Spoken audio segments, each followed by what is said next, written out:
Today we are going to start Civics Chapter 7, Role of Gender, Part 2. Now open page number 227. In the society, यानी समाज में जैसे जैसे बड़े होते हैं समाज पुरुषों और महिलाओं में अलग अलग भूमिका निभाता है। लड़की की सुंदरता और नम्रता तथा लड़कों की प्रशंसा की जाती है कि वह क्या कर सकता है। समय के साथ लड़की की उपस्थिति की सराहना की जाती है, जिससे उसका कैरियर पीछे छूट जाता है तथा लड़कों को समाज में अच्छा स्थान प्राप्त करने के लिए अपने कैरियर के प्रति जागरूक हो जाते हैं। लड़की जैसे जैसे बड़ी होती है उसकी शादी कर दी जाती है तथा उससे अपेक्षा की जाती है कि वह अपने परिवार के कल्याण के लिए दयालु, प्रेम करने वाली, देखभाल करने वाली तथा सहानुभूति रखने वाली हो, सहज और विनम्र हो अथवा घर की देखभाल करे। दूसरी ओर लड़कों के आक्रामक, तर्कसंगत होने की उम्मीद की जाती है। इस प्रकार सामाजिक मानदंड के आधार पर महिलाओं के विकास पर रोक लगाई जाती है। जेंडर इनइक्वालिटी, लिंग असमानता। जेंडर की भूमिका पर या जेंडर रूढ़िवादिता महिलाओं और पुरुषों के बीच संबंध को प्रभावित करती है। महिलाओं और पुरुषों में असमानता स्थापित करती है। समाज पुरुषों और महिलाओं के लिए अलग अलग भूमिकाएं निर्धारित करता है। महिला व्यवहार की भारतीय अवधारणा की उत्पत्ति मनु द्वारा 2000 ईस्वी पूर्व हिंदू कानून की एक पुस्तक में मनुस्मृति में की गई है। एक महिला स्वतंत्र रूप से कोई भी कार्य नहीं कर सकती, अर्थात उसे कभी भी स्वतंत्र नहीं होने दिया जाता। अर्थात एक महिला को जन्म से ही लैंगिक असमानता का सामना करना पड़ता है। जहां बेटे के जन्म पर जश्न तथा लड़कियों के जन्म पर शोक मनाया जाता है। 2011 की जनगणना के अनुसार लिंगानुपात प्रति 1000 पुरुषों या 914 महिलाओं का है। भारत के कई स्थानों पर कन्या भ्रूण हत्या बड़े पैमाने पर होती है। Inequality in education and health, शिक्षा और स्वास्थ्य में असमानता। भारत में लैंगिक असमानता शिक्षा, रोजगार और स्वास्थ्य के क्षेत्र में सबसे अधिक है। पितृसत्तात्मक समाज में लड़कियों को बोझ समझा जाता है। लड़कियों की शादी करके दूसरे घर जाना है, इसलिए उनका स्वास्थ्य और शिक्षा को अनदेखा किया जाता है। लड़कियों को शादी करके दूसरे घर जाए, इसलिए दूसरी ओर लड़कों को अच्छी शिक्षा और सभी प्रकार की सुविधाएं प्रदान की जाती है। उनके पिता की संपत्ति को विरासत में मिलती है, वह परिवार का नाम आगे बढ़ाएगा। इस धारणा का महिलाओं पर प्रतिकूल प्रभाव पड़ता है। दुनिया के 2/3 महिलाएं निरक्षर हैं तथा भारत के कई राज्यों में बालिकाओं को उच्च मृत्यु दर दर्ज की गई है।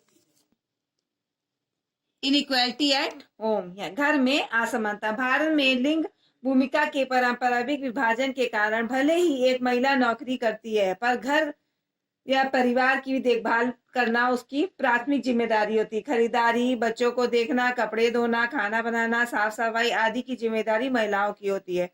परिवार की बुनियादी जरूरतों को पूरा करने के लिए महिलाएं पूरी जिम्मेदारी उठाती हैं, फिर भी उनके कार्यों को मान्यता नहीं दी जाती।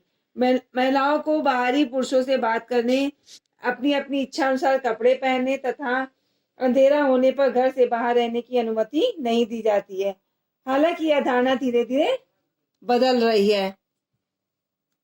रिवर्सिंग ट्रेडिशनल जनरल रोल, यानी पारंपरिक लिंग भूमिका का बदलाव। भारतीय समाज में पुरुषों और महिलाओं की लैंगिक भूमिकाएं धीरे धीरे बदल रही हैं। महिलाओं की स्थिति में सुधार हुआ है। पिछले कई दशक में भारतीय महिलाओं ने लिंग भूमिकाओं की नई परिभाषा को स्वीकार करने तथा समायोजित करने की काफी प्रगति की है।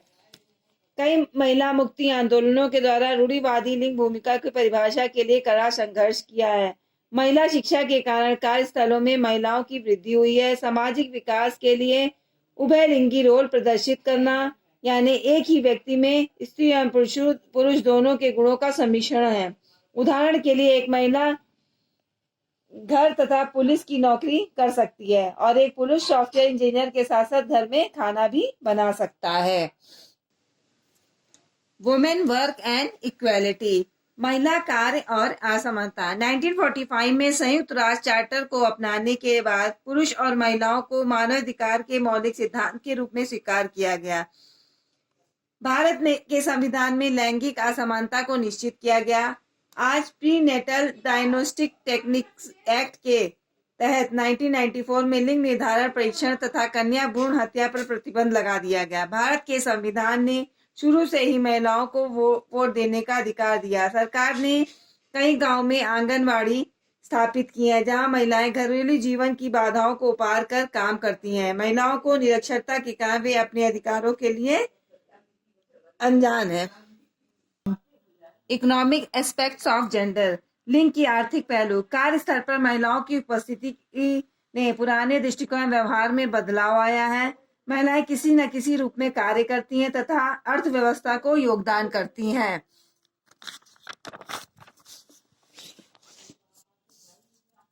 महिलाओं के भीतर तथा बाहर कार्य का मूल विभाजन नहीं किया जाता। महिलाएं जलाऊ लकड़ी इकट्ठा करने, खेतों में काम करने, बुनाई तथा हस्त जैसे कार्य करती हैं। इसके अलावा दैनिक कार्य यानी पानी लाना, बच्चों को देखना जैसे कार्य करती हैं। उनके श्रम के महत्वहीन माना जाता है तथा इसे किसी कोई मूल्य नहीं उन्हें मिलता।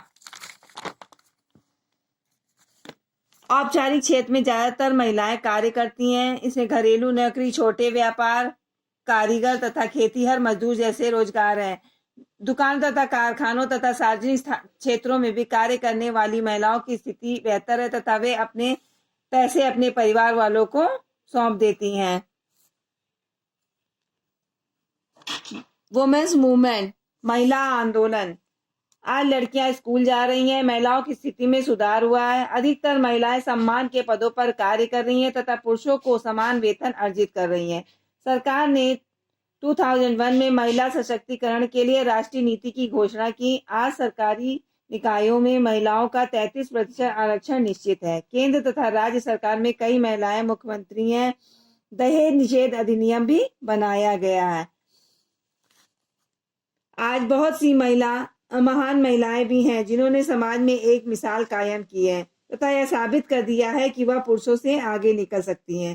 भारत की पहली प्रधानमंत्री इंदिरा गांधी तथा पहली महिला राष्ट्रपति प्रतिभा पाटिल हैं।